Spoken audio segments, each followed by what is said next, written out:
আমি ময়ূক রঞ্জন ঘোষ বলছি, সেই বিখ্যাত বা কুখ্যাত সাংবাদিক আমাদের সঙ্গে উপস্থিত হয়েছে শেখ হাসিনা এবং মোহাম্মদ ইউনূস। অনেক অনেক স্বাগত। অবশেষে আমার এবং আপনার দেখা হলো। আপনাকে প্রশ্ন করতে চাই, আপনাদের কি ভয় লাগছে? আমি বঙ্গবন্ধু শেখ মুজিবের কন্যা, কাজে ওই ভয় দেখিয়ে কোনো লাভ নেই।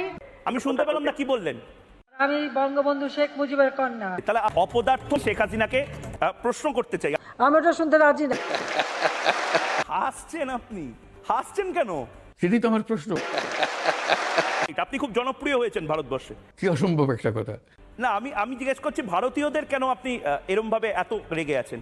কারণ উনি পাবলিকলি আমাকে উনি পদ্মা নদীতে চুবানোর জন্য পরামর্শ দিয়েছেন। ভারত আপনাদের কি করল? তারা এই ধরনের অর্বাচীনের মতো কথা বলে কিভাবে?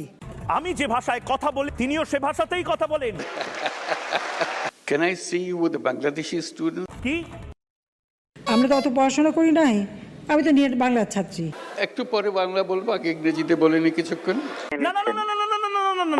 আমার এবং আপনার কথা বলা, হাঁটা চলা সমস্ত কিছু এক। তাহলে তো বাংলায় কথা বললেই হয়, সব ইংরেজিতে আপনারা তো বুঝতে পারবেন না। হ্যাঁ, ইনি এই ধরনের কথা বললেন, আপনি তো কোনো নিন্দামন্দ করলেন না।